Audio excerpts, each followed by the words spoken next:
నమస్తే. చంద్రాయన్ గుట్టలో దిముక ఆంజనేయ స్వామి విగ్రహం అయితే ధ్వంసం జరిగింది. సో దాదాపుగా ఇప్పుడు పొద్దుటి నుండి మొత్తం రాష్ట్రం అంతటా దీనిపైనే చూస్తా ఉంది. సో అసలు దీని వెనకాల కారణం ఏంది? ఎందుకు వరుసగా హిందూ గుళ్ళపైన దాడులు జరుగుతా ఉన్నాయి? గతంలో ముత్యాలమ్మ టెంపుల్ కావచ్చు, బంజారాహిల్స్‌లో గుడి కావచ్చు, ఆ గుడి ధ్వంసం చేస్తా ఉన్నారు. వాళ్ళని పట్టుకొని వాళ్ళపై పిచ్చోళ్ళు అది ఇది అని చెప్పేసి ఒక ముద్ర వేసేస్తా ఉంది ప్రభుత్వం.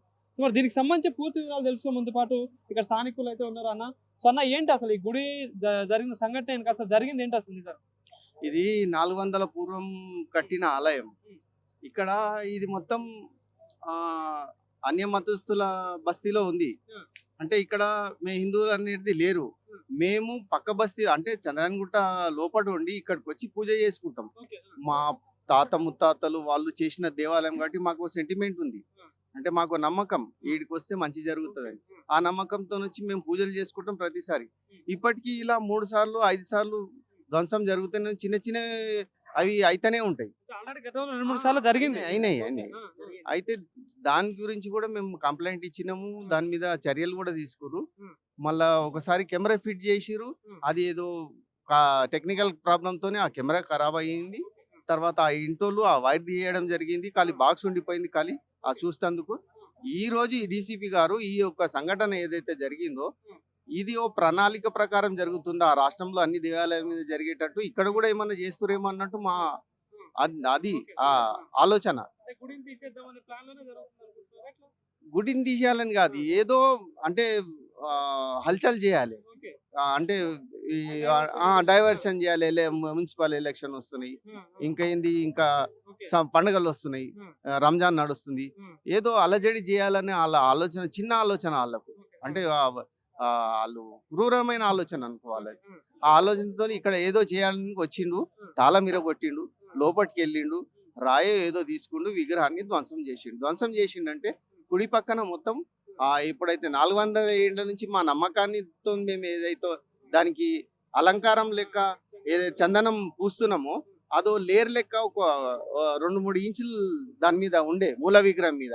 ఇప్పుడు అది ధ్వంసం అయింది కాబట్టి దాన్ని మళ్ళీ ఎవరైతే హిందూ ధర్మ దానికి సంబంధించిన వాళ్ళు ఉంటారో వాళ్ళని అడిగి కనుక్కుంటే ఆ లేర్ ఏదైతే ధ్వంసం అయిందో మొత్తం తీసేసి మళ్ళీ దానికి సంప్రోక్షణం చేసి పూజ చేయాలి, యజ్ఞం చేయాలని అనిపించే మాకు సలహా ఇచ్చారు. దాని ప్రకారం ఈ రోజు అయితే మేము ఇక్కడ ఇప్పుడు ఈ పరిస్థితికి దానికి ఎప్పుడు తెలిసింది మీకు ఇట్లా జరిగిందని చెప్పేసి? ఎవరు చూసిలో ఏంది అసలు? ఎప్పుడు జరిగింది? ఇది పొద్దున 7 గంటల లోపల జరిగినట్టుంది.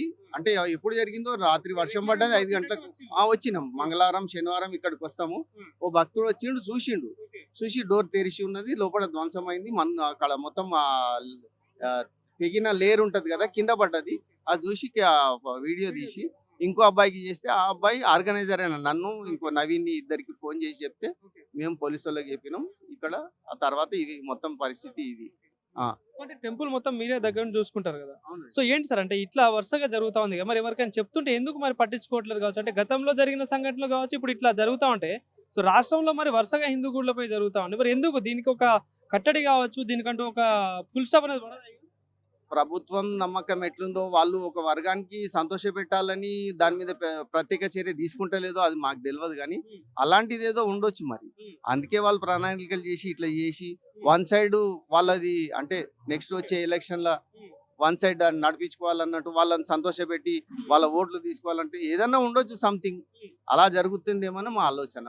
వరుసగా మనం చూస్తా ఉన్నాం, హిందూకు సంబంధించిన ఏదైనా ఫంక్షన్లు చేసుకున్నా కూడా, అంటే ఇప్పుడు వినాయక చవితి కావచ్చు, అమ్మవారి నవరాత్రి ఉత్సవాలు కావచ్చు, ఇలా ప్రతి దానికి పర్మిషన్ తీసుకోవాలని చెప్పేసి ప్రతిది ఒక లా, అది కొత్త రూల్స్ అని తీసుకొస్తా ఉంటారు. సో ఇప్పుడు రంజాన్ సీజన్ నడుస్తుంది, అంటే వాళ్ళని తక్కువ చేద్దామని కాదు, సో వాళ్ళకి లేని ఆంక్షలు మనకే ఎందుకు పెడతా ఉన్నారు ప్రభుత్వాలు? అంటే ఏం చెప్తారు దాని గురించి? మనం చెప్పాల్సిన నడుస్తూనే ఉంది. ఇక్కడ ఈ ఓల్డ్ సిటీలో హిందువులు మైనారిటీ, వాళ్ళు మెజారిటీ. వాళ్ళు సంతోష పెట్టాలని ప్రభుత్వం ఏం చేస్తుంది? ఆశపడుతుంది వాళ్ళ ఓట్లకు.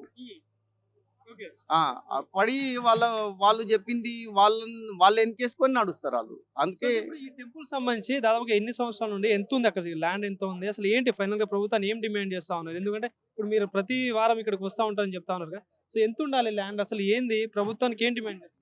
ఇది 400 సంవత్సరాల పూర్వం కట్టిన దేవాలయంగా మేము గుర్తిస్తాం. ఎందుకంటే మా తాతలు ముత్తాతలు వాళ్ళు ఎవరు కట్టింది చూడలేదు, వాళ్ళు పూజలు చేయించుకుంటూనే వస్తురు. అది దీన్ని అభివృద్ధి చేయాలని ఎన్నోసార్లు అనుకున్నాం. ఈ నేను అనుకుంటా 4-5 సార్లు ఇట్లాంటి అటాక్లు జరిగినాయి. మళ్ళీ వాళ్ళ ప్రణాళిక ఏంటిదో ఏమో దీనికి మళ్ళీ ఈ రోజు ధ్వంసం చేయడం జరిగింది. ప్రభుత్వానికి ఏం డిమాండ్ చేస్తున్నారు? దీనికి సంబంధించి ఎట్లాంటి న్యాయం కోరుతా ఉన్నారు? ఇక ముందు ఇలాంటి సంఘటనలు జరగకుండా ప్రభుత్వం ప్రత్యేకమైన చర్య తీసుకొని దానికి ఒక సెల్ పెట్టాలి.